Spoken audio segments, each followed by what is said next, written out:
Venir au micro.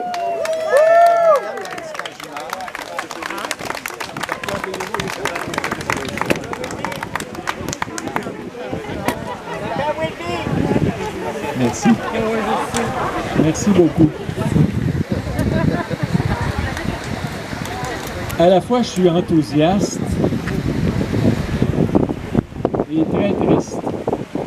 Très triste de voir le peu de mobilisation qu'il y a autour d'enjeux cruciaux, fondamentaux, qui s'appellent le droit comme papa, comme parent, d'intervenir auprès de nos jeunes. Et puis, on donne aussi maintenant à nos jeunes qui arrivent dans des situations ou dans des moments clés de leur vie, dans des tournants, une arme pour se défendre contre les interventions des parents. C'est, si vous me demandez de faire ça, je vais aller me plaindre à la DPJ. Et elle pourrait intervenir à ce moment-là contre les parents naturels. Alors, on est en train d'entrer dans un terrain glissant. Et puis tout le monde dort au gaz. Pas tout le monde, il y en a quelques-uns qui sont ici. Mais c'est comme s'il y avait une démission de la pensée actuellement, un peu partout. Comme on ne se permet plus de réfléchir, de se dresser, de dire un instant, là, il y a quelque chose qui se passe qui n'est pas sain. Il faut donner des outils aux gens, il faut donner des outils aux parents, il faut donner des outils aux enfants, il faut donner des outils à la DPJ aussi pour mieux comprendre, soutenir, supporter les gens plutôt que les sanctionner, les juger puis les condamner facilement, rapidement, autour d'un critère qu'on a mis de l'avant. Alors, je ne la connais pas, la loi 15, mais c'est 15, mais je sais qu'il faut faire attention. Je vais écouter là, tous ceux qui ont des choses à dire pour m'éclairer parce que je suis un ignorant de cette partie-là de la vie qui s'appelle la loi, le droit, etc. Et je pense qu'il faut reconnaître notre ignorance et pas avoir honte de notre ignorance. On a le droit d'être ignorant, mais on a le devoir de s'informer de notre mieux quand on reconnaît notre ignorance. Et quand on s'informe, ben, on peut être appelé à agir autrement. Parce que tout part par la connaissance, la conscience aussi. Et actuellement, il y a des obstacles pour que les gens connaissent, comprennent ce qui est en train de se produire. L'information ne se rend pas aux gens. Ce qui est la vraie information, on a appelé ça de la désinformation, puis ce qui est de la désinformation, on a appelé ça de l'information. Alors, il y a une capture des médias qui fait que on est limité à quelques individus qui sont en lien, en réseau, et l'information ne se rend pas là où elle devrait se rendre, et il n'y a pas de mobilisation possible. Alors, je pense que c'est important. J'ai participé, j'ai eu la chance d'être invité à observer la commission d'enquête citoyenne nationale. Et il y a eu des présentations d'experts, évidemment, qui sont venus étaler au grand jour les incohérences de la santé publique, les incohérences de toutes nos instances politiques. Et le grand problème, le grave problème, c'est qu'il n'y avait aucun journaliste qui était là pour participer, pour écouter. Personne, malgré l'invitation, personne de la santé publique n'a osé se présenter, réfléchir, se faire brasser un peu les idées et connecter avec des gens, parce qu'il y a eu des témoignages bouleversants, des témoignages poignants. Il y a des témoignages que vous allez entendre si vous écoutez ça.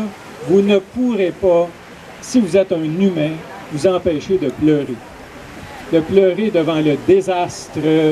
Et particulièrement, en tout cas, moi, une des choses qui m'avait emplu du témoignage de notre ami François, qui était d'une droiture incroyable. Et puis, écoutez ça, moi je dis, ça va être le cadeau à mes enfants là, pour Noël. Je vous donne le témoignage de François à la commission d'enquête. Écoutez ça, les enfants. C'est comme ça qu'il faut vivre. C'est droit. C'est la droiture. C'est quelque chose qui nous soutient de l'intérieur. Et puis aussi avoir autour de soi un groupe de soutien. Parce que tout seul, on est mort. Alors, on devient un bouc émissaire facilement. Alors, on a besoin de se lier, se relier. Mais il y avait un témoignage qui m'a particulièrement touché, c'était celui d'une ex-militaire.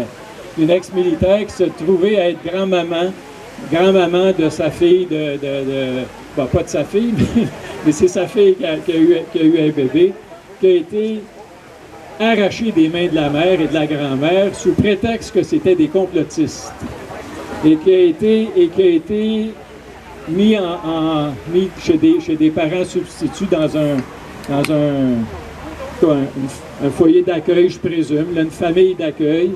Et à l'âge de 6 mois, a été changé 3 ou 5 fois de famille d'accueil à l'âge de 6 mois.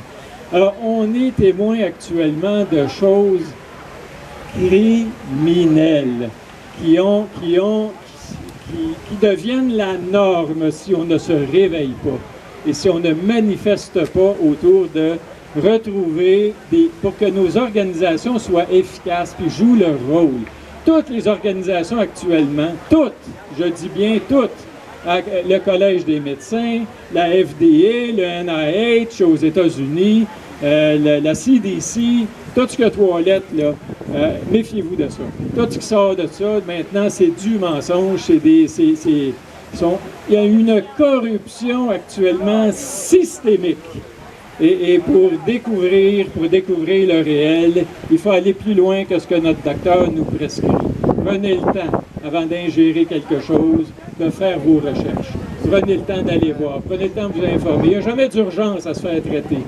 Je dis, on transforme tout en maladie actuellement.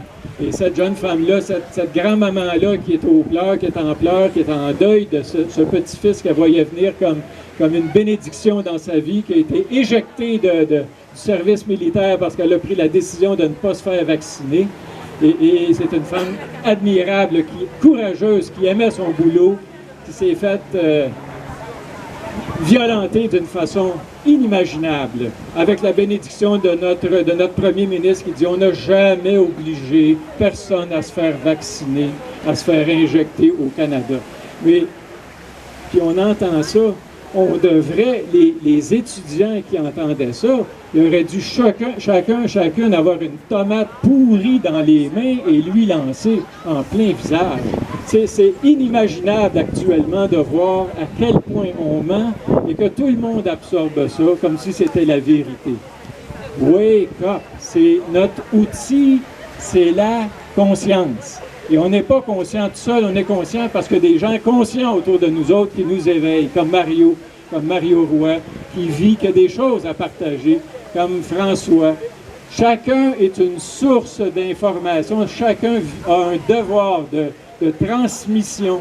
Prendre la parole actuellement, pour moi, c'est un devoir absolument essentiel. Il ne faut pas passer à côté de ça. La première fois que je me suis exprimé, que j'ai osé m'exprimer, sortir de mon silence et de l'indignation, c'était quelque chose qui concernait les enfants. Et je me retrouve ici quelques années plus tard. Je ne me rappelle plus de la date, ma femme s'en rappelle.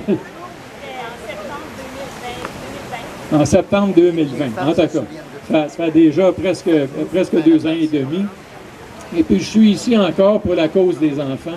Pour moi, les enfants, c'est la suite du monde.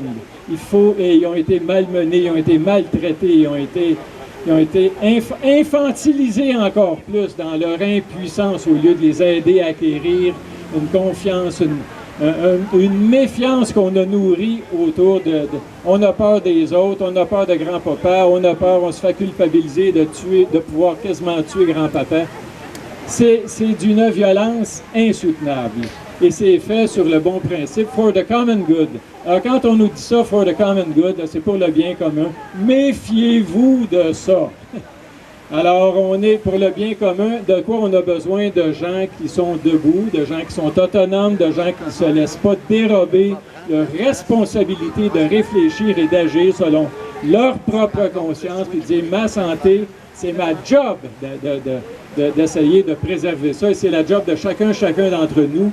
Et on n'a pas à déléguer ça à notre docteur ou encore pire, au ministre de la Santé. Laissez pas le ministre de la Santé vous diriger, vous dicter. C'est là pour moi qu'on a besoin d'apprendre pour certains. Moi, c'est une longue pratique, d'apprendre à désobéir. Alors moi, j'ai été quelqu'un qui a désobéi très rapidement dans ma vie. Ma mère, elle me disait quelque chose. Je disais oui, maman, puis je faisais à ma tête. Elle était contente, j'étais content. Alors, il faut nourrir quelque chose qui s'appelle, on a le droit de répondre à nos besoins, à nos aspirations, et puis il faut retrouver ça, chacune. Mais prenez le temps d'écouter le témoignage de l'ex-militaire et faites propager ça. Propagez ça. Vous allez agresser le monde, agressez-les.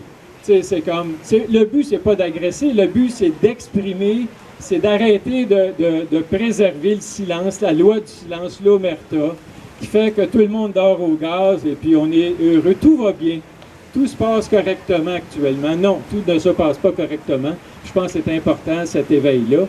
Puis aussi, ce qui est important, c'est de préserver son capital santé, sa joie de vivre. C'est pour ça qu'il faut célébrer aussi la vie. Il faut se donner des moments de répit, de repos, de recul pour préserver notre santé physique, mentale. On ne peut pas être au combat tout le temps, comme disait Mario, parce qu'on finit par en crever devant des institutions qui sont à ce point corrompues actuellement. Alors, il faut savoir, il faut choisir ses batailles, comme je dis souvent, et puis être capable, à un moment donné, de dire « j'ai aussi besoin d'amour, d'affection, de repos, de célébration, de célébrer la vie. » Et peut-être la meilleure parade qu'on peut faire par rapport à l'agression actuelle, c'est de rester heureux. Alors, je nous souhaite tous de rester heureux. Et c'est comme ça qu'on va être inspirant pour ceux qui veulent venir nous rejoindre. C'est pas parce qu'on est toujours au combat et qu'on est épuisé, c'est parce qu'on est capable d'être bien malgré tout.